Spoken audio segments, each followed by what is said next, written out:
Magandang buhay sa lahat ng mga mahihilig makinig ng mga kwentong kababalaghan na may mapupulot na aral. Ang kwentong ibabahagi ko'y hindi ko kwento. Ito'y salaysay lamang ng isa sa mga malalapit kong kaibigan na tawagin na lamang nating Noel. Hindi niya ito tunay na pangalan. Kinakailangan ko na itago ang kanyang tunay na pagkakakilanlan. Dala na rin ang respeto sa kanyang pribadong buhay. Bali ang naisalaysay niya ay patungkol ito sa istorya ng kanyang mga magulang. Nang mga panahong ito'y magkalapit lamang ang bahay dito sa Kabangkalan. At ang totoo ay nagkakilala lamang kami dahil lagi ko itong nakakasama sa inuman. Naikuwento niya sa akin ang istoryang isinalaysay din daw ng nanay niya. Naitanong ko sa kanya kung bakit wala siyang ama. Ang sagot niya sa akin ay mahabang istorya. Pero kung interesado daw akong malaman, ay ihahayag niya ang kwento. Ayon pa sa kanya, hindi naman daw ito ang eksaktong pangyayari, pero susubukan niyang mailatag sa paraan na naiintindihan niya noong minsang naikuwento ito ng kanyang ina. Dapat makinig kang mabuti ha. Medyo nakakatakot ang kwento na to, kaya dapat bukas din ang kaisipan mo sa mga bagay-bagay na kahit na sinong tao ay hindi kayang ipaliwanag ang mga kababalaghan, lalo pa kung hindi naman bukas ang kaisipan ng tagapakinig.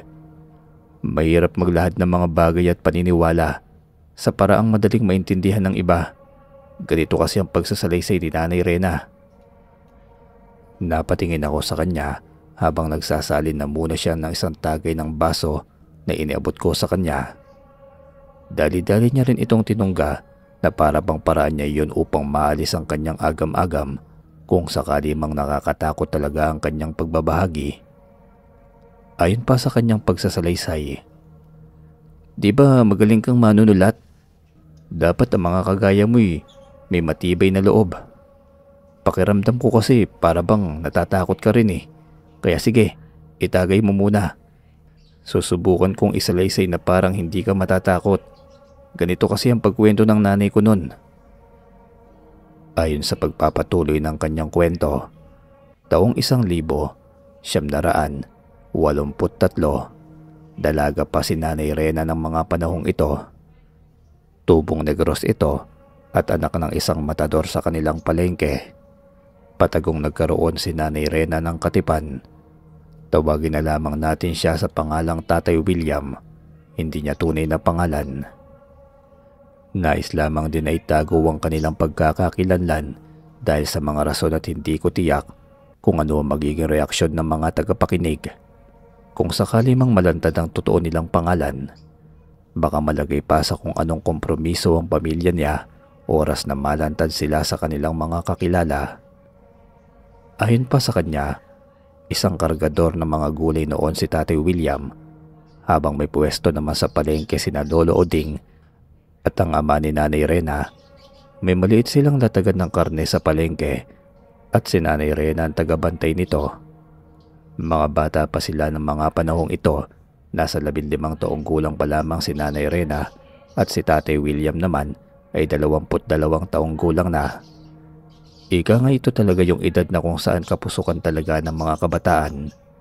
Dagdag pa niya, sa hindi inaasahang pagkakataon, nagkagustuhan ng dalawa. Dahil itong si Tatay William ay laging nakaalalay kay Nanay Rena.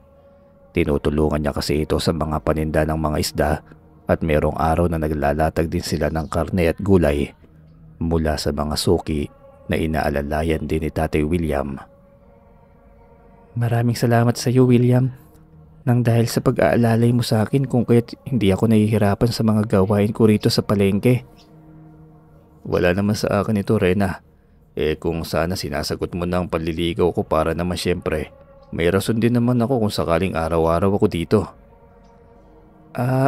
Alam mo naman si tatay ko. Baka mamaya kung anong magawa nun sa'yo. Ayaw pa kasi nun na magnobyo ako eh." Napatingin si Nanay Rena sa kausap. Nakangiti ito at seryoso sa mga binibitiwang salita. Noong unay nag-aalangan si Nanay Rena na sagutin si Tatay William dahil sobrang bata niya pa ng mga panahong ito. Pinagbabawalan pa siya ni Lolo Oding na makipagrelasyon sa kahit na sino, lalo pat hindi pa siya nakapagtatapos ng pag-aaral. Sa kabilang banda, hindi naging masunurin si Nanay Rena. Inuna niya kung ano ang nararamdaman kay Tatay William hanggang sa patago na nga silang nagkikita. Madalas naging tagpuan nila ang malapit na sementeryo sa palengke. Dala ng kapusukan ng kanilang mga damdamin kung kaya't nabuntis nang wala sa oras si Nanay Rena. Anong gagawin natin ngayon, William? Sigurado akong papatayin ako ng tatay ko pag nalaman niyang buntis ako. Ang bata ko pa para magdalang tao. Huwag kang mag-alala. Narito ako't hindi kita pababayaan. Palalakiin natin ang bata na yan sa ayaw at sa gusto ng tatay mo. Haharapin natin siya at magpapaalam tayo ng maayos. Sana ganun lang kadali ang lahat, William. Sana sa isang paglatag lang natin ng sitwasyon ay madali tayong maiintindihan ng aking ama. Sa kasamaang palad ay galit na galit si Lolo Oding nung malaman niyang buntis ang kanyang anak. Hindi nito alam kung ano ang gagawin kay Nanay Rena ng mga sandaling iyon. Kasama nito si Tatay William upang sana magpaliwanag sa ama. Hindi naman inaasahan ng dalawang naging reaksyon ng matanda.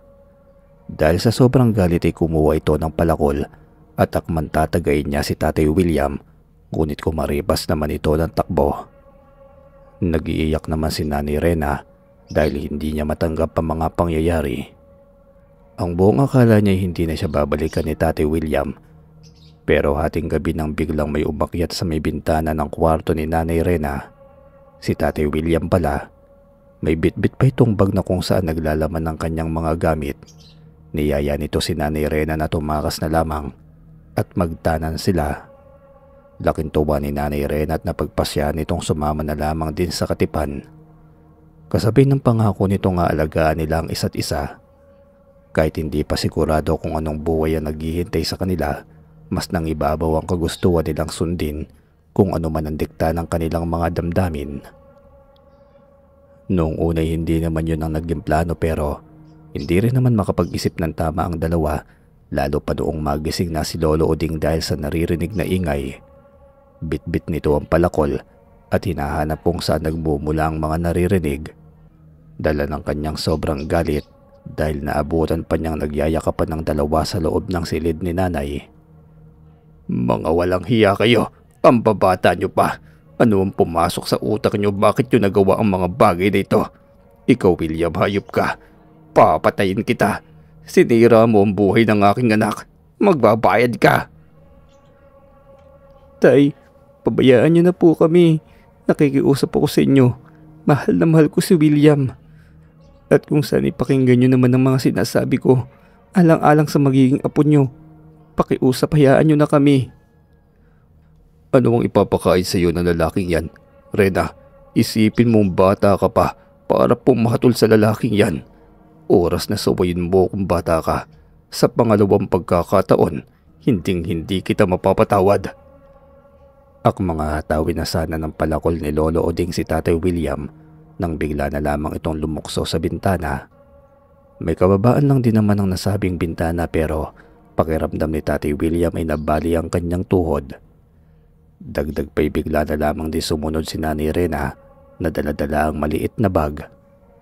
Kahit masama ang pagkabagsak ni Nanay Rena, hindi niya ito alintana.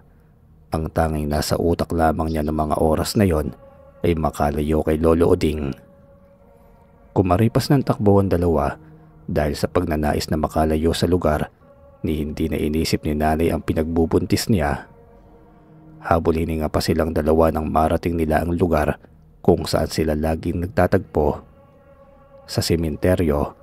Sobrang dilim ng mga oras na yon, pero sa kagustuhan nilang lumayo, mas pinili pa nila ang tahakin ng daan na wala man lamang ilaw. Ayos ka lang ba? Sana mapatawad mo ako, Rena. Naganito ang nararanasan natin ngayon. Hindi ko ito kagustuhan, lalo pat hindi nakakabuti sa iyo ang ganitong sitwasyon. Narito na tayo, William. Pareho nating hindi gusto ang mga nangyayari, pero ayoko namang mapatay ka ng tatay ko nang dahil lamang sa akin. Hindi ko alam kung ano ang magiging bukas natin, pero sa ngayon, unahin na muna nating takasan ng ama ko. May awa ang Diyos at mapapasaan pat magiging maayos din naman ang lahat para sa atin. Natigilan si Nanay Rena nang marinig niya ang malakas na sigaw ni Lolo Oding. Animoy malapit lamang iyon sa pinagtataguan nilang dalawa. Napagapang silang dalawa sa maliit na espasyo ni hindi na nilang dalawa alintana ang panganib na naghihintay sa kanila. Habang gumagapang ay minatanaw si Tati William na isang maliit na kubo. May maliit na sulo sa labas ng nasabing kubo kung kaya't dali-dali silang dalawang tumayo. Wala sa loob nilang kumatok sa pinto at naginginang saklolo. "Tao po, may tao po ba? Pakiusap, tulungan niyo po kami." "Naku, hayaan na lang natin siguro yan. Parang wala namang tao. William, nasan na kaya tayo? Parang napakalayo ng kinapahangan natin." Habang nagsasalita pa si Nanay Rena, nang bigla naman bumukas ang pinto. Bumungad sa kanilang isang matipunong lalaki na nagpakilala bilang si Mang Andoy. Tagabantay daw ito ng lugar. Mawalang galang na po sa inyo. May humahabol po kasi sa amin. Manghihingi lang po sana kami ng tulong. Pakiusap, delikado ang buhay ko kung sakaling maabutan kami." "Aba, baka madami ako ah. Nako, bakit ganyan ang ayos niyong dalawa? Uhulaan ko ba?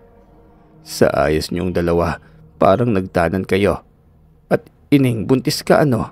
Masyadong hayag yan tiyan mo.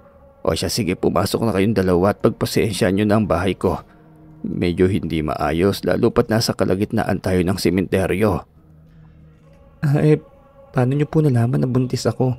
Saka maraming salamat po sa pag-aalala niyo, Mang Andoy. Bukas na bukas din po maghahanap kami ng matutuluyan. Hingin pa umanhin ni Nanay Rena. "Pagpasensyahan niyo na po kung dito kami natuloy. Wala po ba kayong kasama dito, Mang Andoy? Parang ngayon ko lamang nalamang may bahay pala rito. Sa ilang taon, taga dito po ba talaga kayo?" Sa isip ni Tatay William na para bang nakapagtataka, lalo na't halos ang buong sementeryo ay naikot na nila ni Nanay Rena sa tuwing oras ng kanilang pagtatagpo. Hindi nyo lang siguro napapansin pero mababakas naman ang kalumaan ng tahanang ito. Saka baka iniisip nyo lang na isang bahagi ng nicho kaya hindi nyo inakalang bahay ito. Ako'y nakatoka sa tuwing gabi sa lugar na ito at tuwing madaling araw ay umuuwi ako sa sitio. Medyo may kalayuan dito sa lugar na tiyempong liblib na parte ng bayan ng lugar ko kasama ang asawa ko. O paano? Ngayon yan, saan ang plano nyo ngayon? Saan kayo pupunta kung sakali? Hindi nga rin po namin alam. Pag-iisipan po namin kung saan kami tutuloy nito. Sa ngayon po kailangan lang namin ng matutuluyan, lalo na po nitong asawa ko. Hindi po maganda para sa kanya at sa pinagbubuntis niya sa nangyayari ngayon. Mababatid sa mukha ng matanda ang parabang napaisip sa mga pangyayari. Nakatitig lamang ito na makahulugan sa dalawa. Ilang saglit lamang ay bigla itong napabuntong hininga at nag-alok ng tulong kung saan hindi nagawang tanggihan ng dalawa. Kung mamarapati nyo, pwede ko kayong patirahin sa bahay ko. Wala akong anak pero kagaya mo, Rena, buntis din ang asawa ko. Kasama ko sa bahay ang nanay din ng asawa ko. Pero may bakanting kwarto doon na pwede nyong tuluyan pansamantala. Ito'y kung gusto nyo lang naman. Hindi po ba masyadong kalabisan na po yun? Saka parang nakakahiya naman po yata. Pwede na siguro yun, William. Upahan naman natin eh. Saka hindi natin alam kung saan tayo dadalhin nito. Wala naman akong kilalang pamilya na malapit na pwede nating matuluyan. At sigurado ako na masusundan tayo ng ama ko kung sakaling sa kamag-anak ko tayo tutuloy. Hinawakan ni Nanay Rena si Tatay William para ipabot dito ang kanyang pagsang-ayon sa suwestyon ng matanda. Ayos lang yun, William. Magbabahid naman tayo. May naitabi akong pera mula sa mga baon ko. Yan na munang gagamitin natin at pansamantala lang naman ito. Saka siguro naman po, Mang Andoy, ligtas po ang lugar nyo, di ba? At siguro hindi kami matutuntun ng tatay ko doon. Nakakasiguro ako sa bagay na yan. At sa sityo namin walang gaanong kapitbahay, tahimik at payapa ang lugar. At sigurado din akong hindi magkakaroon ng ideya ang maghahabol sa inyo kung doon kayo magtatago. Muling napaisip si Tatay William. Tumingin ito kay Nanay Rena na parabang nangungusap ang mga mata. May kabigatan kasi sa loob niya, lalo pat hindi naman nila kakilala ng lubusan ng matanda. Ni hindi nila kaano-ano ito. Dagdag pa na para bang may kakaiba sa aura ni Mang Andoy. Sa kabilang banday hindi na rin nagawa pang umayaw ni Tatay William, lalo pat wala din naman silang ibang pagpipilian. O siya, sige na nga. May naitabi din naman akong pera na pwede nating panimula, Rena. Pero hindi naman tayo magtatagal doon sa lugar ni Mang Andoy. Kung sakali mang hindi talaga tayo matanggap ng tatay mo uuwi na lamang kita sa lugar namin. Doon maalagaan ka ng tama. Hindi mo na may tatanong kumadro na naman yung nanay ko sa lugar namin. Doon sana kita balak dalhin ang kaso na unahan tayo ng ganitong problema. Sige po Mang Andoy, pumapayag na po ako. At pasensya na nga rin po pala, pati kayo'y nadami pa. Naabala ko patuloy kayo. O siya, sige, at magpahinga na kayong dalawa. At ako'y mag-iikot pa. Alam nyo na, maraming mga siraulong nagnanakaw ng mga bangkay sa lugar na ito. Mahirap na't baka maunahan ako. Ano ho? Maunahan? Sino naman pong siraulo ang kukuha ng mga bangkay? Bata pa nga kayo at marami pa kayong hindi alam sa mundo. Marami ang nagkakainteres sa mga bangkay. Lalo pa kung ito'y bago pa lamang inililibing. O siya, sige na. Hindi ko nahabaan ng litanya at baka mamaya'y matakot pa kayo. Isarado nyo na lamang ang pinto at kung gusto nyo magpahinga ng maayos, huwag nyo na lamang pansinin kung anong maririnig nyo man sa labas. Lalo ka na, Rena. Ingatan mo yung anak mo. Napatango naman si Nanay Rena habang hinihimas ang tiyan. Kasabay noon ang pag-alalay ni Tatay William na makapwesto silang dalawa doon sa may gilid. Kinuha lamang ng matanda ang sobrero nito at animoy nakangisi itong palabas. Tahimik na inayos ng dalawa ang lugar kung saan sila magpapahinga, ngunit hindi kaaya-aya para kay Nanay Rena ang kanilang sitwasyon, lalo pat masela ng kanyang pangamoy dala ng kanyang pagbubuntis. Hindi niya rin maiwasang magreklamo kay Tatay William sa kanyang mga nararamdaman. Pansin ko lang, paano kaya nakatatagal si Mang Andoy rito, no? Ang dumi, saka parang ang lansa ng amoy. William, hindi talaga ako makakatulog ng ganito. Para kasi akong sisigmurain pag nalalanghap ko Patawarin mo ako, mahal.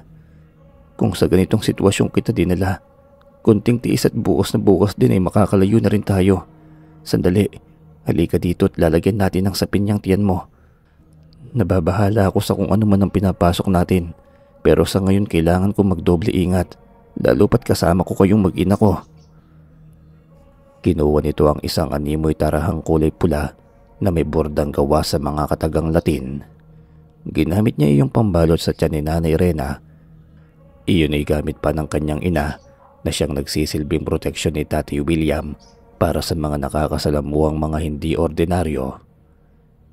Ibinibigay niya iyon kay Nanay Rena upang maproteksyonan nito ang pinagbubuntis.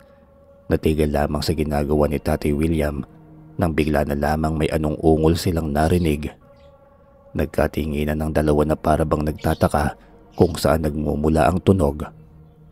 Diyos ko, parang kampo ng kadiliman. Natatakot ako, William. Biglang nanayo ang mga balahibo ko.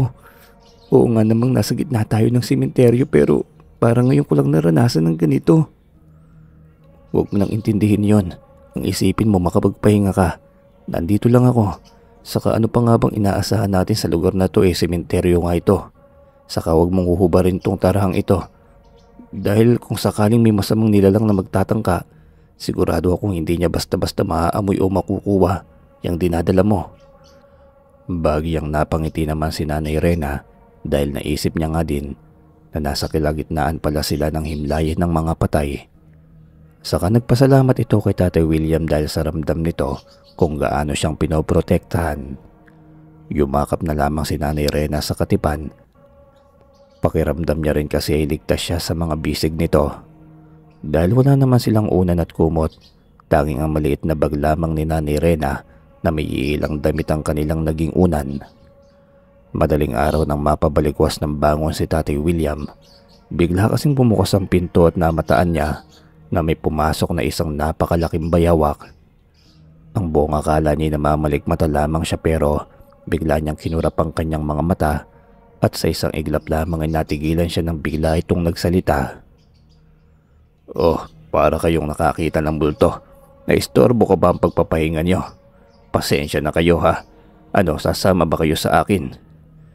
Medyo mahaba ang biyahe, kaya dapat ganitong oras pa lang ay makaalis na tayo. Saka mas magandang bumiyahe kapag wala pang araw at hindi mainit. Sambit ni Mang Andoy. Natamimi si Tati William lalo pa nung naalala niya ang unang bungad ng matanda sa kanyang paningin.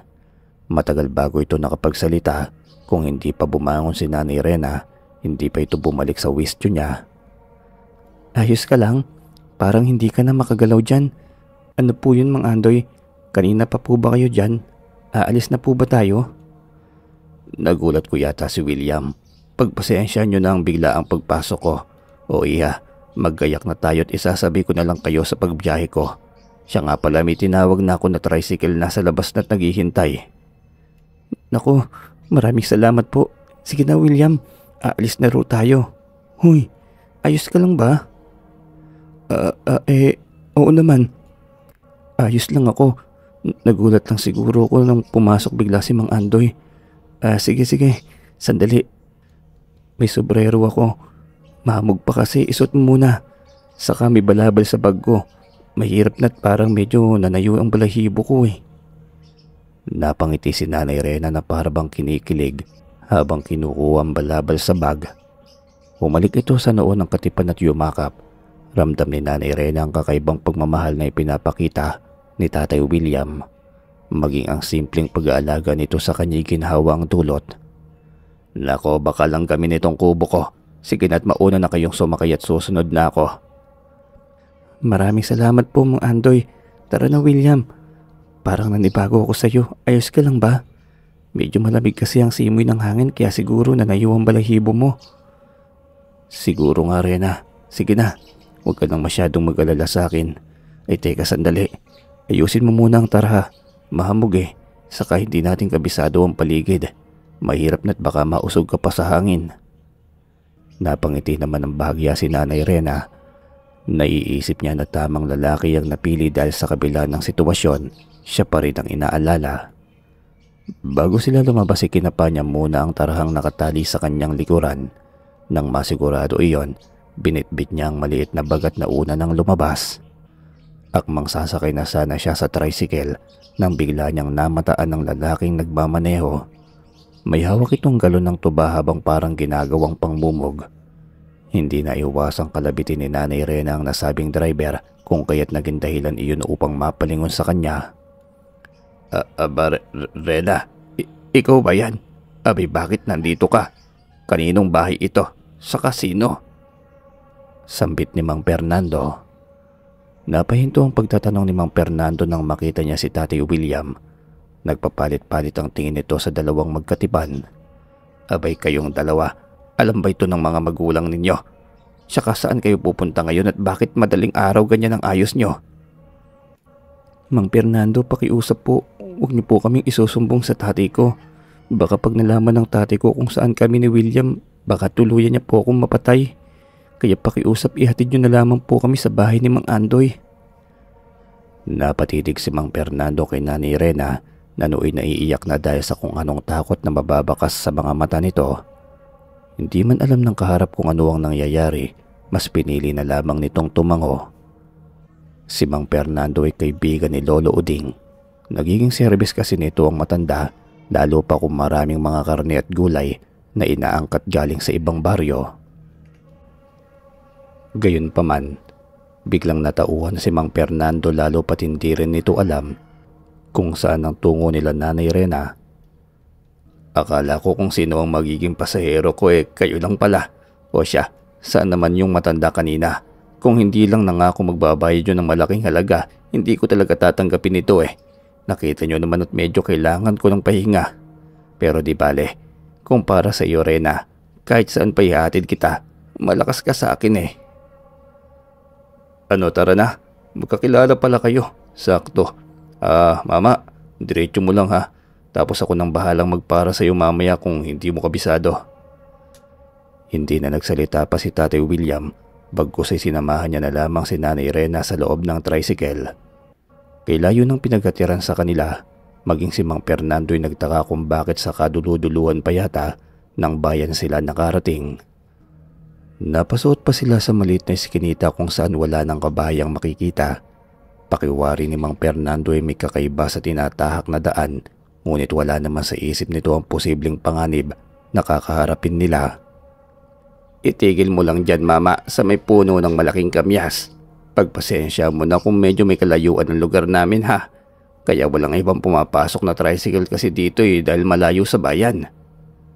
Akmang itatabi na ni Mang Fernando ang motor ay siya namang pagsulputan ng iilang binatilyo. Nakangiti ito sa kanila at isa-isang nagbati ng magandang araw. Mababakas kasi sa paligid ang liwanag indikasyon na umaga na. Nakiusap ang mga ito kay Mang Fernando na magpapahatid din pabalik ng bayan. Natuwa ang matanda kasi hindi masasayang ang pagbalik niya dahil may sakay pa rin itong pasahero. Paano kayong dalawa? Mag-iingat kayo ha, lalo ka na Rena. Makakaasa kang hindi ako magsasalita sa tatay mo. Maraming salamat po. Mag-iingat din po kayo. Tugon naman ni Nanay Rena. Sa kabilang banda, hindi mawari ni Tatay William ang nararamdamang kabigatan ng aura sa paligid. Animoy nababatid niyang may hindi tama, lalo pa noong biglang napatingin sa kanya ang isang binatilyo. Napakunot ang noo ni Tatay William dahil hindi normal ang kulay ng mga mata nito, kundi parang matang pusa. Hindi siya nagpahalata sa mga nararamdaman, bagkus ay mas pinili niya lamang ang makiramdam. Kabado man sa posibleng mangyari pero mas pinili niya munang tumahimik habang nananalangin sa ama na gabayan sila ni Nanay Rena. Paano? Tara na. Medyo maglalakad pa kasi tayo ng kaunti bago makaabot sa aming tahanan. Pagpasensya nyo at parang kay layo ng ating nilakbay. Wala po yun. Kami nga po ang dapat na maghingi ng pasensya Mang Andoy. Naabala pa po namin kayo. Hinawakan ni Nanay Rena si Tatay William dahil parang hindi rin ito mawari kung bakit nanatiling tahimik ang katipan.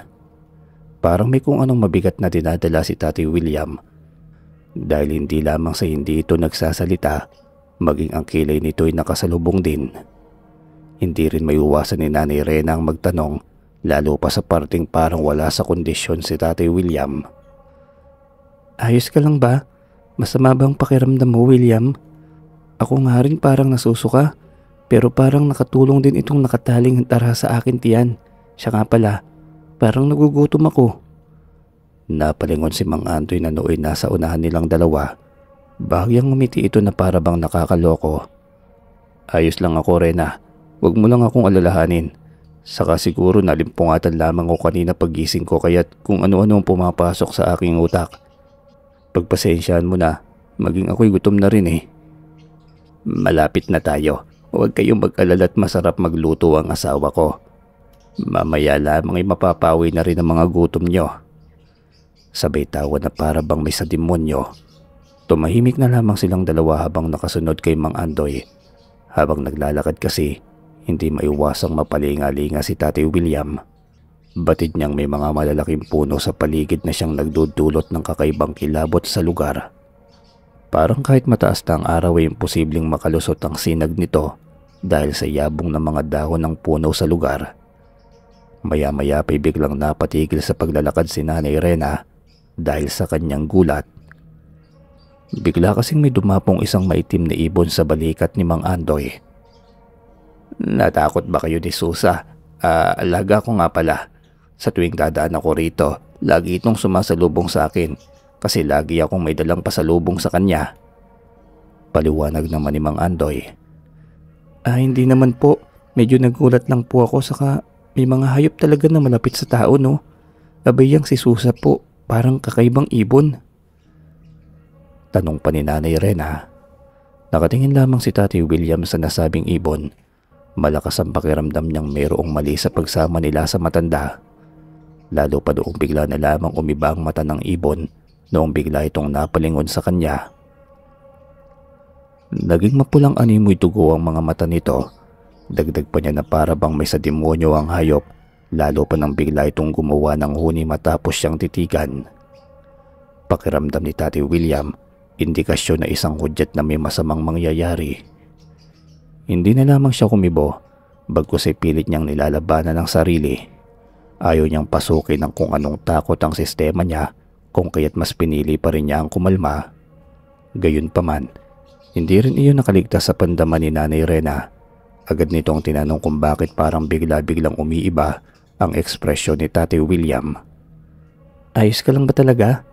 Kanina ka pa parang balisa. Baka nanibago ka lamang sa mga nangyari. Pero kung medyo nag-aalangan ka sa mga pagpapasya natin, sabihin mo lang. Pasensya na kung nalagay ka sa alanganin dahil sa akin. Napatingin ito kay Tatay William na para bang iiyak. Naalarma naman si tatay, hindi dahil sa kung anumang iniisip ni Nanay Rena ang nararamdaman niya. Nahihirapan nga lamang siya magpaliwanag, lalo pat nasa harap lang din nila si Mang Andoy. Nako, hindi ganyan ang iniisip ko. Saka ko na lamang ipapaliwanag sa iyo mga bagay-bagay. Sa ngayon ipanatag na lamang muna natin ang mga loob natin at pareho din naman tayong nasa alanganin na sitwasyon. Ipanatag? Kung nga tong kanina pang parang ewan dyan eh. Ako bang buntis o ikaw? Di ba dapat ako may ganyang pakiramdam, di ba? Dahil sa pagtatalo nilang dalawa ay biglang napalingon si Mang Andoy. Nagsenyas ito na huwag silang maingay sa kadahilan ng baka raw may magising silang namamahinga. Ano man yung pinagtatalunan nyo'y mamaya nyo na yan ituloy. Nasa gitna tayo ng wayang at marami sa nakapaligid sa atin ang namamahinga na. Pero wala naman pong bahay o di kaya... Hindi na naituloy ni Nanay Rena ang sasabihin. Hindi tao ang tinutukoy ko, Rena. Kaya magmadali na tayo at malapit na ang bahay namin. Nanahimik na lamang si Nanay Rena at Tatay William habang nagpatuloy sa paglalakad. May mga panakanak ang huni ng kung anong hayop silang naririnig, pero bagaman ayaw na rin naman nilang pagtuunan ng pansin kung kaya't kahit anong kilabot ang hatid noon ay binaliwala na lamang din nilang dalawa. Ilang sandali ang lumipas nang maabot nila ang animoy maliit na sityo. May mga kubong animoy yari sa kung anong mga dahon na gawa sa putik ang nakahilera. Biglang nag-abiso si Mang Andoy na dumiretso lamang sila at huwag pansinin ng kung sino mang tao na makakasalubong nila. Malapit na tayo. Pakiusap ko sa inyong dalawa. Kahit na sino ang magtanong ay walang sasagot. Ako ang makikipag-usap. Wala naman pong tao sa lugar sa Mang Andoy. Ang galing po ng pagkakagawa ng mga bahay, no? Putik. Parang ngayon lamang ako nakakita ng ganito. Manghang tanong pa ni Nanay Rena. Ganito kasi rito. Saka hindi sanayang nakatira sa mga bahay na yan na gumawa ng kapareho ng sa inyo. Saka kung napapansin nyo, komportable naman, hindi ba? Biglang may lumabas na isang malaking bayawak. Napataras ng bahagya si Nanay Rena samantalang kalmado lamang itong si Tatay William. Noong una isa lamang hanggang sa sunod-sunod nang nagsulputan ng mga kakaibang mga tao. Nakangiti ito habang mga bumabati sa kanila, samantalang napalsa naman ang kamay ni Mang Andoy na para bang nagsagawa ng pagmando sa mga tao. Mga panauhin sila at naway nagkakaintindihan tayong lahat. Ang kay Pedro ay kay Pedro, ang kay Juan ay kay Juan. Napatitig si Nanay Rena sa matanda na para ba itong naging leader ng kulto sa kanyang paningin. Sa kabilang banda, nagsibalik ang mga kanina lamang na mga kakaibang tao sa loob ng kanilang mga tahanan. Hindi naman maawat ni Nanay Rena ang sarili, bagkus ay napatanong ito kay Mang Andoy kung ano ba ang nangyayari. Parang bigla po ako natakot. Bakit gano'n na lang po ang naging reaksyon nila, Mang Andoy? Magmadali na lang kayo at sa bahay na tayo mag-usap. Malapit na tayo at pakiusap ko sa inyong dalawa, huwag na munang magsasalita. Naiistorbo natin sila. Pinili na lamang ni Nanay Rena na huwag magsalita pa. Batid niya kasing parang nagalit niya ang matanda. Ilang sandali lamang inarating nila ang isang maliit na tahanan. Sa paglalarawan ni Nanay Rena, maliit lamang kung titignan sa loob. Pero nung nakapasok na sila, ay doon pa lamang nila nakita na kay ganda pala rito sa loob. Mayroong 2 kwarto na magkaharap lamang. Maayos din naman ang mga kagamitan na medyo may makalumang estilo, pero mababakas ang kaayusan sa loob ng tahanan. Hindi naman maiwasang mapahanga ni Nanay Rena. Ang ganda naman po ng bahay nyo. Bakit po kayo naging tagabantay ng sementeryo? Tsaka parang ay sarap pong tumira dito. Sa panahon ngayon, madali lamang tayong malinlang ng ating mga mata. Nakikita lamang natin ang kung anong mga magaganda. Pero ano man ang makita mo ngayon, May kaakibat yan pagbaba ng haring araw. Lahat ay posibleng magbago na ayon sa kung ano ang tunay na anyo nito. Meron bang ganun? Mga Andoy? Ha? Akala ko ba tagabantay ka lang ng mga nicho pero ngayon parang anak ka ni Rizal? Rena, pagod lang yan. Mga Andoy, saan po ba magiging silid namin? Saka para po kasing hindi magandang pakiramdam ko. Kung pwede po sana makatulog muna. May lumabas na isang matanda. Nakasuklob ang mukha na para bang kulto kung titignan. Yun bang ang suot nitong balabal na itim? Ni hindi akalaing tao ito. Nagtanong lamang ito kung sino ang mga panauhin at kung bakit nakaamoy daw ito ng napakabangong rosas. Siya nga pala, siyang nanay ng asawa ko. Inay, dito po muna sila mamamalagi. Pagpasensya nyo na po kung nagising kayo. Hello po, natutulog po ba kayo Lola? Pasensya na po kung naistorbo namin kayo. Ayos lamang, hindi ako nagising dahil sa ingay nyo, kundi dahil sa isang napakabangong putahe. Parang may pumasok na nakakagutom. Nakangisi ang matanda na para bang nasisiyahan sa naaamoy. Samantalang nagtataka naman ang dalawa dahil wala naman silang naaamoy na kung ano. Binuksan ni Mang Andoy ang isang silid kung saan sila mamamalagi. Ayon sa matanda, medyo maalikabok kasit matagal ng bakante ang kwartong iyon. Inalalayan pa ni Mang Andoy ang ina upang makabalik na sa pagpapahinga nito, samantalang ang uwak na si Susan naman ay dumapo sa mahabang upuan. Animoy may isip ito't na natili lamang sa lugar na yon. Sa kabilang banda, sinarado ni Tatay William ang pinto at nagumpisa itong mag-ayos ng kanilang mapagpapahingahan. Sa kasamaang palad, sira ang dalawang bintana sa loob ng silid. Bukas lamang ito't hindi nakasarado. Naku, mahihirapan tayo niyan mamayang paggabi na William. Pareho talagang bukas eh. Hayaan mo na yan, mamaya ayusin ko yan. Manghiram na lamang tayo ng gamit kay Mang Andoy. Sige na, magpahinga ka na. Nauuhaw ka ba o nagugutom?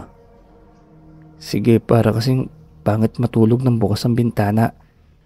Hindi pa naman ako gutom, saka busog pa naman ako pero parang gusto kong kumain ng maasim. May mangga kaya rito, William? Napangiti si Tatay William. Alam niya kasing naglilihis si Nanay Rena at may mga gusto itong kainin. Baka meron. Sa ganitong lugar siguradong makakahanap tayo. Sige na, magpahinga ka na't mamaya maghahanap tayo. Parang amoy malansa. Naamoy mo ba, William? Saka parang maalinsangan, no? Saan kaya ang banyo nila rito na makaligo na muna bago tayo magpahinga? Tingnan mo, siguro dahil ito sa paggapang natin kagabi, para akong nangangati. Sige, pero yung tarhawag mong babasain saka ibabalik mo yan pagkatapos mong maligo. Sandali lamang at ayusin muna natin ang mga gamit para hindi ka mahirapan. Iniayos na ni Tatay William ang higaan, maging yung maliit na aparador na nasa kwarto. Malikabok at sadyang hindi talaga malinis ang silid dahil na rin sa walang mga gumagamit. Ilang minuto ang nakalipas ay napagpasyahan ni Nanay Rena ang maunang lumabas. Hindi pa kasi natatapos ni Tatay William ang mga inaayos.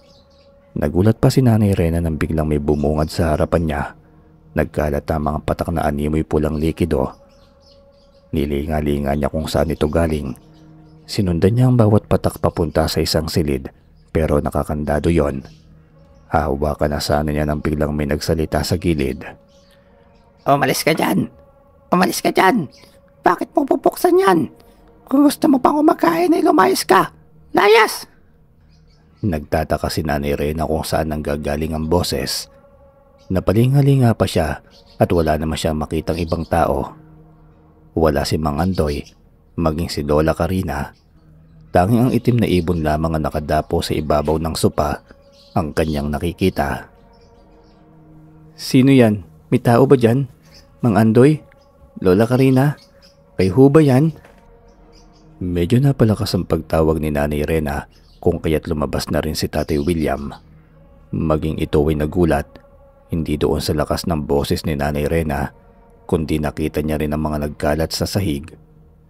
Hindi niya napigil ang sarili dala ng kuryosidad at para makasiguradong tama ang kanyang nakikita, gamit ang hintuturo Bigla niyang sinuri ang pulang likido. Hindi pa nasayaan sa ginawa, inamoy-amoy pa ni Tatay William ang daliri. Nakita mo nang ang dugo yan tapos inamoy mo pa talaga. Hanggang dun sa may tapat ng pinto, kaso nakakandado Walang tao kundi tayo lamang kasama yung itim na ibon. Saan kaya sila pumunta? Saka parang wala rito ang asawa ni Mang Andoy, ni hindi mo lamang natin nakilala. Pero di bali na, baka mamaya, sige na maligo ka na muna. Hindi naman yata banyo ang pinasukan mo Papunta yata yan sa may kusina. Halika't samahan na nga lang kita. Naikot na nila ang buong bahay pero hindi man lamang sila nakakita ng banyo. Dismayado silang dalawa na bumalik sa silid. Anong klaseng pamamahay to, William? Saka saan kaya pumunta si Mang Andoy at Lola Karina? Kating-kati na talaga ang katawan ko Baka may pinuntahan lang. Sige na, magbihis ka na lang muna. Mamaya ka nang maligo. Baka mamaya lamang darating na rin ang mga yon. Napagpasyahan ng dalawa na manatili na lamang muna sa loob ng silid habang ang ibon sa sala ay nag-umpisa ng maghuni. Noong unay parang simpleng tunog lamang ang ginagawa nito pero di kalaunan. Pakiwari ng dalawa'y biglang nagiba ang tunog. Parang tunog na nakakapangilabot ng huni ng ibon yun William, anong klaseng ibon kaya yan Para kasing hindi pangkaraniwan. Uwak yan, Reyna. Ang totoo kahit ako'y iba ang kutob ko sa nilalang na yan. Para siyang alaga ng aswang. Aswang? Hoy, huwag kang manakot. Alam mo naman hindi na maayos ang sistema natin Saka baka nagugutom lamang din ang ibon na yan kagaya natin. Anong oras na kasi wala pa tayong kain? Maya-maya lamang narinig nila ang paglagabog. Saka biglang nagkaroon ng maingay sa labas. Hindi maiwasan ng dalawa na tumahimik at makinig na lamang sa nag-uusap. Noong unay wala silang maintindihan. Ngunit habang patagal ng patagal ang nagtatalo, nagiging klaro ang mga litanya nito na sapat na para maintindihan ng dalawa. Nag-uusap lang pala sila sa kakatayin. Abi baka may handaan, William. Saka parang pinagpaplanuhan siguro nila ang mga bagay-bagay. Alam mo na, di ba buntis din ang asawa ni Mang Andoy? Baka nga. Halika na, labas na tayo para makaligo ka na. Hayaan mo na yung narinig natin. Kung may tutulong tayo, edi tutulong tayo. Tutal naman narito naman na tayong dalawa.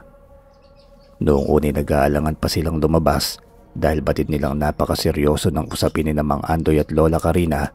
Ngunit naisip na lamang nilang maglatag ng suwestyon nang sa ganun ay makatulong man lamang sa kung anong pinaplano ng mga matatanda.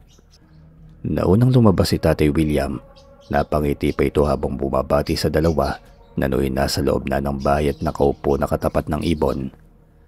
Kung may tutulong po kami sa problema nyo, sabihin nyo lang. Pwede naman po kaming magbigay ng pambayad sa upa po namin dito. Natawa naman si Mang Andoy habang nakatingin kay Lola Karina. Hindi iyon ang tinutukoy namin. May gaganaping salo-salo sa darating na pag-aani. Malapit na, 1 o 2 araw mula ngayon. Lubang malaki ang may tutulong yung dalawa, lalo ka na rin na. Ako ho? Naku, kung pagluluto lang naman po. O di kaya pag-aayos ay maasahan niyo po ako dyan. Hindi niyo po naitatanong ay magaling po akong magluto. Napangiti ng pigil ang matanda habang nakaharap kay Mang Andoy. Nagsinyasan pa ang dalawa na animoy dala ng galak dahil nagkaroon sila ng katuwang. Sa kabilang banda, hindi iyon ang plano. Inihahanda pala ng dalawa ang gaganaping pag-aalay ng mga aswang sa huling sanggol na isisilang. Yun ang ipinagbubuntis ni Susa. Para may sakatuparan ng pag-aalay na yon, kinakailangan nila ng dugo ng bagong silang. At laking ambag ni Nanay Rena dahil siya ang gagawing alay. Lingid sa kaalaman ng dalawa ang mga plano ng mga aswang. Ni wala silang kaalam-alam na napasukan nila ay isang bitag kung saan sila magiging sentro ng nasabing kasiyahan. Siya nga po pala, saan po ba pwede bandang maligo? Para pong wala po kayong palikuran, Mang Andoy. Pwede. Medyo mahirap dito ang tubig sa amin. Pero kung gusto nyong maligo sa sapa, malapit lang naman yun dito. Saka hindi uso sa amin dito ang poso.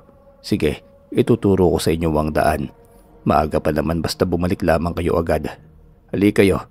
Nakita niyo yung daan na yan. Baybayin nyo lamang ng diretso. Sa dulo niya ay sapa. Pwede kayong maligo doon. Katmon ang tawag sa sapa. Masarap ang tubig dahil galing pa sa itaas ng bundok. Ganun po ba? William, parang ang sarap maligo doon. Tara na para makabalik din tayo kaagad. Kasama si Tatay William, bitbit ni Nanay Rena ang mga damit para pamalit. Bitbit din ito ang malinis na tuwalya. Habang naglalakad ay hindi maiwasan ni Nanay Rena ang mapalinga-linga sa kadahilan ng naghahanap talaga ito kung may puno ng mangga. Natatawa pa nga si Tatay William dahil parang bata si Nanay Rena habang pinipilit na pakalmahin nito ang sarili. Iba nga talaga pag naglilihi, lalo pa sa kung ito'y nasa 3 buwan pa lamang. Imbis na paliligo ang naging plano, nalis ang dalawa ng daan kakahanap ng puno ng mangga hanggang sa minamataan silang 1 kubo di kalayuan. Nakikita mo yan? Hindi mangga pero mga puno ng bayabas. Tsak yung nakatira sa kubo na yan ng may-ari, kaya tara na, magpaalam tayo. Sana may mangga, gusto ko talaga ng maasim, pero sige na nga. Pagtiyagaan ko na lang ang bayabas, sayang. Hayaan mo, makakahanap din tayo niyan. Nagtawag sila sa bahay, ngunit wala man lamang lumabas o sumagot indikasyon na walang tao sa lugar. Nagkibit-balikat na lamang ang dalawa at nagpasyang pumitas na lamang kahit iilang bunga lamang. Habang nangunguway tuwang-tuwa naman si nanay, lalo na noong nakita niya na hitik ang puno ng bayabas. Hindi nila alintana kung may magalit, basta naging bata silang dalawa na tuwang-tuwa sa pangunguha. Ilang minuto ang lumipas nang pabalik na sana sila sa direksyon kung nasaan ng sapa nang may mapansin si Nanay Rena na nakaumbok sa gilid ng mayabong na mga damo. Mahalatang may kung anong tinakpan sa lugar. Nagtaka siya nang makita ang tricycle ni Mang Fernando. Di ba bumalik na si Mang Fernando? Bakit narito ang tricycle niya? Di ba ito yung sinakyan natin kanina? Napakunot din ang noo si Tatay William habang tinatanggal ang mga nakatakip sa nasabing motor. Napatras naman si Nanay Rena nang makita niya ang mga nagkalat na dugo sa upuan at maging sa driver seat. Napahawak siya bigla kay Tatay William dahil para bang nakaramdam siya ng kilabot. Parang hindi magandang pangitain ito, Rena. Kay Mang Fernando nga ito. Sandali ang susi. Kailangan nating umalis sa lugar na to. Baka mamaya kung ano ang ginawa nila kay Mang Fernando. Kinakabahan ako, William. Paano ang mga naiwan nating gamit? Babalikan pa ba natin? Kailangan, pero huwag tayong pahalata na nakita natin to. Hapon at kailangan nating magmadali. Akmang tatalikod na silang dalawa nang biglang may narinig silang nanghihingi ng tulong. Halos umakyat ang kaba sa sistema ni Nanay Rena nang makita nilang putol ang 2 paa ni Mang Fernando habang nakatali sa isang hawlang tinabunan din ng mga mayayabong na damo. Hawak ni Nanay Rena ang puson niya dahil pakiramdam niya dahil sa kaba ay biglang pumitik ang kanyang tiyan. Kumalma ka, Rena. Aalis tayo rito at bahala na kung ang mga gamit natin ay hindi natin makuha. Tulungan natin si Mang Fernando. Panginoon, tulungan niyo po kami. Mang Fernando, ayos lang po ba kayo? Ano pong nangyari? Diyos ko, William, kailangan natin siyang madala sa pagamutan. Hayaan niyo na ako. Tumakas na kayo at manghingi ng tulong. Mga aswang sila kaya sige na. Hindi ka namin iiwan. Sige na po, huwag na lang po kayo magsalita. Aalis na tayo. Uuwi tayo. Maya-maya pang nakarinig na naman sila ng paghuni ng mga uwak. Sa pagkakataong ito'y malakas at para bang nakakabingi ang matinis na mga tunog. William, may gamit sa toolbox ng motor ko. Kahit dyan man lamang ay may pangdepensa tayo. Marunong ka bang magmaneho? Hindi na nagsalita pa si William. Inilabas nito ang mga gamit ni Mang Fernando. Puro pako, mga screwdriver ang laman. Mayroong mahabang lubid at mga metal na pwede nilang magamit pang proteksyon kung sakali man na may magtatangkang sumugod sa kanila. Sinira ni Tatay William ang pagkakabuhol ng tali sa kulungan ni Mang Fernando. Hindi na ito makalakad gawa ng wakwak nga ang 2 mga paa. Para bang pinagtulungan itong napain ng kung anumang mabangis na hayop. Marunong ka bang magmaneho ng tricycle, William? Sa lagay ko ngayon, Parang mawawalan na ako ng pag-asa. Hindi ko alam kung kakayanin ko pa. Uuwi tayo, Mang Fernando. Panginoon, tulungan niyo po kami. William, tara na, hindi tayo ligtas. Anong klaseng mga nilalang ba sila? Batid kong sila'y mga aswang na kung tawagin ay mga abwak. Kawangis ng aura nila ay bayawak. Samantalang sila ang mga aswang na maihahalin tulad sa tiktik. Dahil sa haba ng kanilang mga dila, kaya nilang maminsala kahit patirik ang haring araw. Rena, hawakan mo itong mahabang pumukpok. Bahala na. Ang tara, itali natin ang mabuti. Kahit anong mangyari, uuwi tayo ng ligtas. Kahit hindi kabisado ni Tatay William ang daanan, pinanalangin na lamang na malampasan man lamang sana ang lugar kung saan naroon ang lugar ng mga nilalang. Inalalayan siya ni Mang Fernando kung saan sila makakadaan ng ligtas, ngunit bandang malapit na sila sa labasan nang makasalubong nila ang mga pinatilyo na naging pasahero ng matanda. Napahinto si Tatay William. Nakaramdam ito na magkahalong takot at kilabot dahil sa harap nila mismo nagtanggal ng mga balat ang mga bayawak na yon. Rena, kumapit ka ng mabuti. Mang Fernando, higpitan niyo po ang pagkakapit niyo at sasalubungin natin sila. Sa ngalan ng Ama, ng Anak, ng Espiritu Santo, nakikiusap po ako, Panginoon, iligtas niyo kami sa mga aswang. Pagdadasal pa ni Nanay Rena. Hindi sila titigil hanggat buhay ako. Rena, iligtas niyo na ang mga sarili niyo. William, ingatan mo si Rena. Ipangako mo na iuwi mo siya ng ligtas. Hindi inaasahan ng dalawa ang ginawa ni Mang Fernando. Mabilis sa mga pangyayari.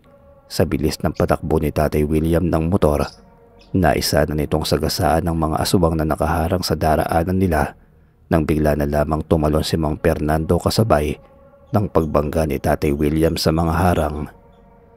Tanging nasambit ng matanda bago tuluyang isinakripisyo ang sarili para makausad sina Tatay William at Nanay Rena. Dumiretso ka lang na magmaneho at huwag nang lilingon pa. Huwag niyo na akong lingunin. Iligtas niyo ang mga sarili niyo. Napasigaw si Nanay Rena nang tumalon na lamang si Mang Fernando sa harapan ng mga aswang. Matulin at animoy tutupiga si Tatay William sa hawakan ng tricycle, indikasyon na maging ito'y nakaramdam ng pagkaawa sa matanda. Nakalabas sila sa lugar na hindi man lamang nakadaan sa dinaanan nila noong papasok sila dahil nakahati pala ang daan. Sinunod ni Tatay William ang naging payo ni Mang Fernando. Diretso lamang at walang lingon-lingon sa likod. Nakalabas sila ng sityo na yon na buong akala nila hindi na sila masusundan. Dahil maliwanag pa naman ang mga oras na yon kung kaya't hindi nahirapan si Tatay William sa pagmamaneho. Samantalang nanatili lamang na tahimik habang tumutulo ang mga luwa. Itong si Nanay Rena, halos mawala ito sa sarili dahil sa mga nangyari. Bumalik na tayo sa inyo. Patawarin mo sana ako kung ganito ang naranasan natin. Hindi sana kita'y tinakasama mo, Rena. Hindi sana ganito ang nararanasan natin. Hindi na tumugon pa si Nanay Rena. Umiiyak lamang ito habang nakahawak sa sandalan ng sinasakyan nilang tricycle.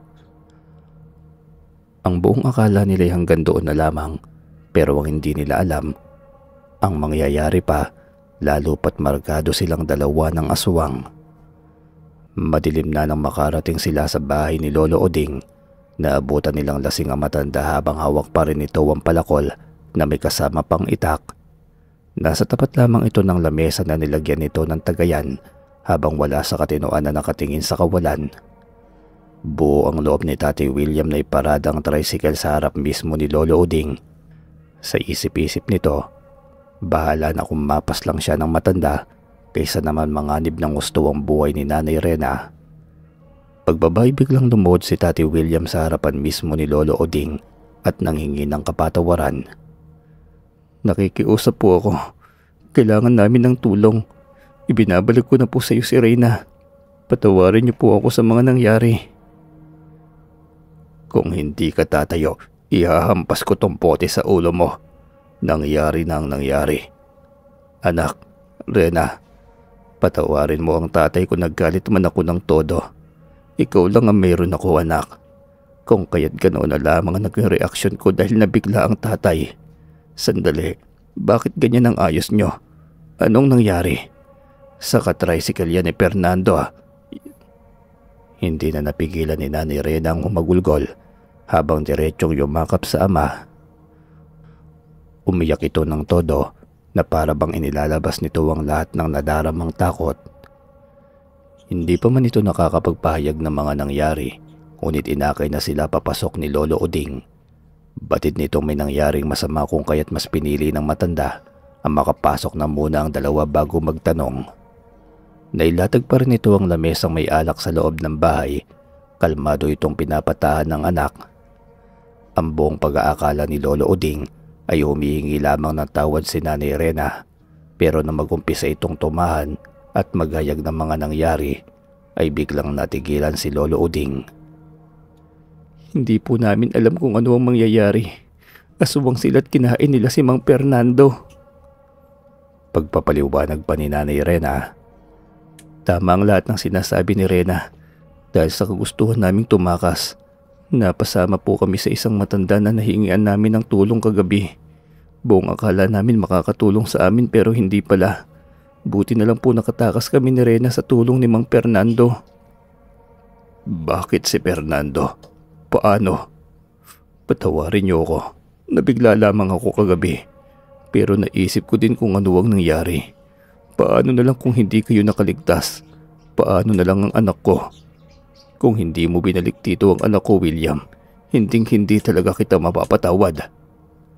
Habang nag-uusap ay bigla na lamang nakarinig si Nanay Rena ng pamilyar na boses.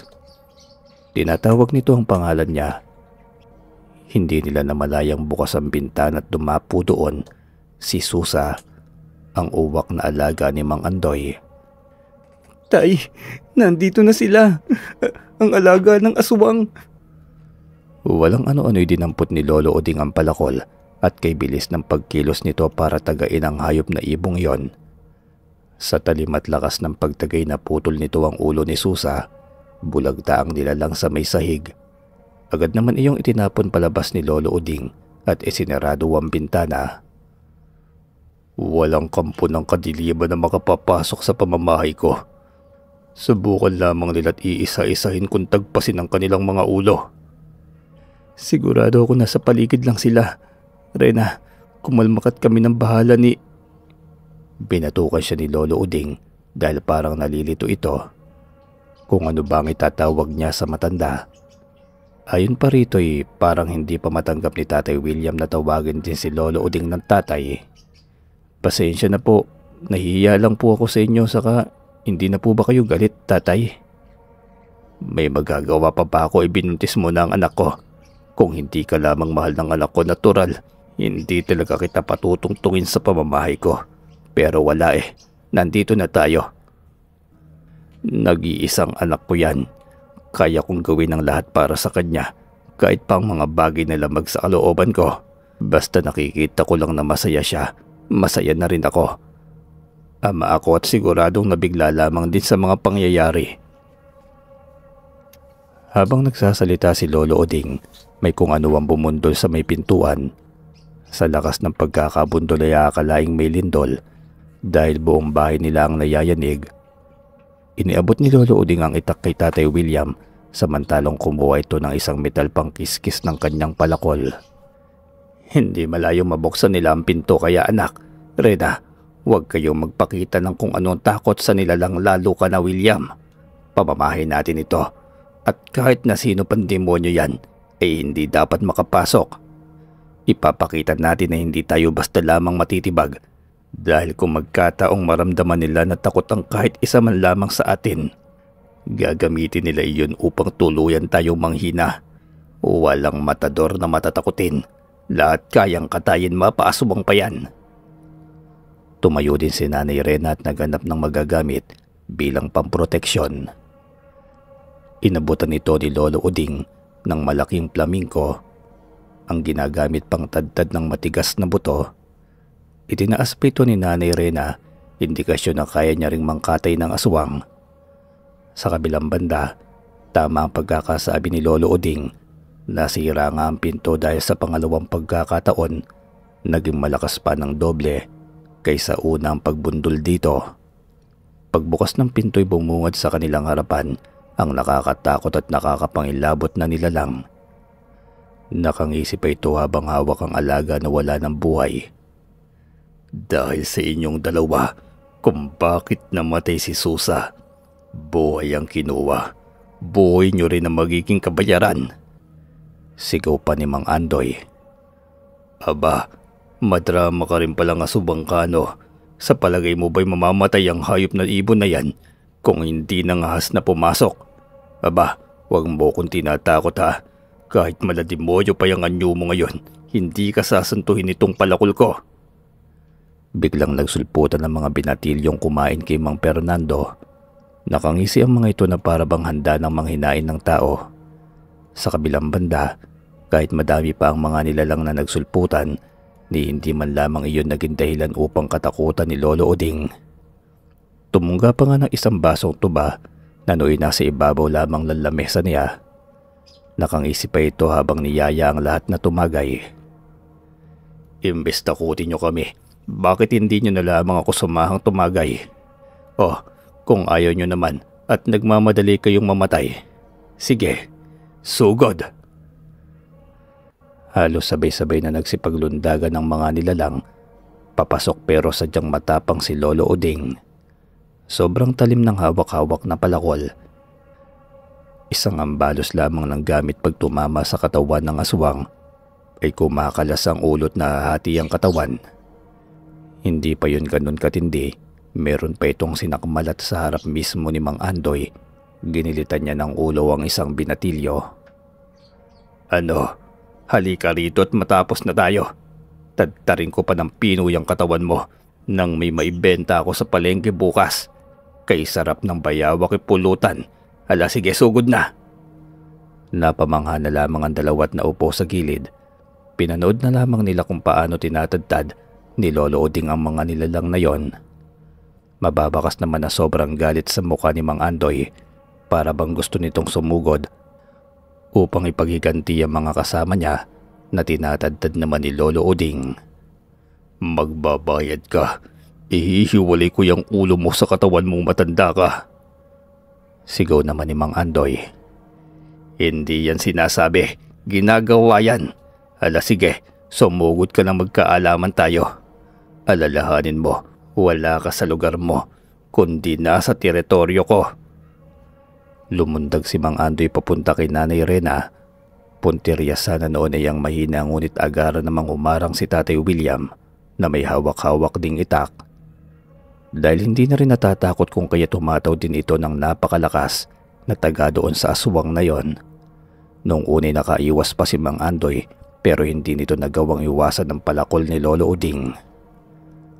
Mahaba at masyadong matalim ang gamit kung kaya't para lamang siyang bakang hinihiwa ng matanda. Hindi naging mahirap ang pagpaslang ni Lolo Uding sa mga nilalang dahil sanay na sanay itong kumatay ng kahit na anong mabangis na hayop. Dagdagan pa nga ng mga panahong ito, makisig pa ang pangangatawan ng matanda. Napapalunok na lamang si Nanay Rena dahil ang bahay nila ay napupuno ng mga pira-piraso na katawan ng mga aswang. Ano nang gagawin natin dito, Itay? Abay, ilagay mo sa malaking kaldero at lulutuin natin. Tayo naman ang kakain sa kanila. Oh, seryoso po? Aswang ka rin po ba? Nagtataka pang tugon ni Tatay William. Magsasalita pa sana ulit si Tatay William nang bigla na naman siyang binatukan ni Lolo Uding. Muntik pa itong masubsob sa lamesa dahil sadyang malakas ang puwersa ng matanda. Sira ulo ka ba talaga? Subukan mong maglaga niyan. Baka magkalaman pa yung utak mo. Nagbibiro lang ako. Susunugin natin yan at hindi maaaring may makakita sa kanila. Abay pag nagkataon na isa lamang sa mga kapitbahay natin ang makakita niyan, panigurado ako, kulungan ang bagsak natin. Nakikita mo ba? Hindi na aswang ang figura nila. Mga tao na yung mga yan. Umiyak naman si Nanay Rena nang maalala nito si Mang Fernando. Kung paano ito nilapa ng mga abwak, imbis na mahabag sa mga nakikita, Kumuha ito ng sako ng karne at isa-isa nitong isinilid ang nagkalat na piraso ng mga aswang. Hindi na nagsalita pa, basta na lamang tumutulo ang kanyang luha. Inalalayan na lamang din ito ni Tatay William at Lolo Uding. Ramdam ng mga ito kung ano ang pakiramdam ni Nanay Rena. Bago pa man mag-umagay sinunog na nila ito upang walang kung sino man na makakita. Nilinis din nila ang lugar maging ang tricycle ni Mang Fernando. Sa pagpapatuloy ng kwento, wala namang naghanap pa kay Mang Fernando dahil ulila na rin naman ito at wala ng pamilya. Ngunit hindi maiwasan nila Tatay William at Nanay Rena na maawa sa sinapit ng matanda. "Oh, pati ikaw, naiiyak ka na dyan. Ang sabi ko hindi man ito ang eksaktong kaganapan pero kwento ito ng nanay ko. Saka talagang maikli lamang ang nailatag na kwento ni nanay patungkol kay Tatay William. Maging ako'y napapaisip kung bakit hindi niya kami binalikan eh." Sambit pa ni Noel ang nagkukwento ng mga kaganapan sa mga naging buhay ni Tatay William at ni Nanay Rena. Nagtataka ako kasi wala naman sa kwento niya kung bakit wala siyang ama. Napatagay na lamang din ako upang magkaroon ng lakas ng loob upang maitanong ulit sa kaibigan ko ang nais kong malaman. Pero base na rin sa mga litanya ng kaibigan ko at base na rin sa kung paano niya sinisikap na ihayag ang kwento, masasabi kong may katotohanan nga siguro. Ganon pa man, masasabi ko ding matapang din si Noel, kagaya ng lolo Uding niya. Naitanong ko pa nga kung manunugis ng asubang ang lolo niya, pero ang sabi niya sa akin ay hindi raw. Sadyang matapang lamang daw talaga ito. Napapakunot na lamang ano ko kasi halos lahat ng mga napapakinggan kong kwento, ang mga nakakapatay ng mga asubang ay yung may karunungan at syempre ng mga gamit at kalasag na gawa talaga para pamatay aswang. Madalas pang ang pinag-aaralan pa ng iba kung paano pumaslang ng aswang samantalang si Lolo Uding ay tapang lamang at saka gamit ng palakol. "Oo, alam ko kung bakit ganyan ekspresyon mo. Kasi dun sa kwento ko, wala dun ang rason kung bakit nawala si Tatay William. Matapos kasing mangyari ang lahat ng yun, bigla na lamang nagkaroon ng malubhang karamdaman si Tatay William. Nagpaalam daw itong uuwi sa lugar nila para sana magpagamot lang pero ewan ko ba. Hindi na siya nakabalik pa. Nawala na rin ng balita si Nanay Rena at Lolo Uding. Hanggang sa ipinanganak na ako na kinamulatan ko na lamang si Nanay at Lolo. Siya nga pala, ito lang pala ang alaala ko sa tatay ko." Ipinakita ng kaibigan ko ang tarha na magpasa hanggang ngayon sa kasalukuyan. Tali-tali pa rin niya ito sa kanyang baywang. Masasabi kong sobrang luma na kasi maging ang kulay nito ay kupas na. Ngunit mababakas pa sa tarha ang mga nakabordang kataga na gawa pa sa tinatawag nila uringos ng babaylan. Maging ako'y nahihiwagaan sa mga salita pero dahil may nakita akong ebidensya kung kaya 80% totoo ang kwento ng aking kaibigan. Kung totoo man ang kwento ng kaibigan ko, masasabi ko na lamang na sadyang kahiwaga ng mundo. Hindi man natin nakikita, ngunit may mga bagay pa rin na maghahayag sa atin sa tunay at realidad. Hanggang dito na lamang po ang kwento. Maraming salamat po sa inyong lahat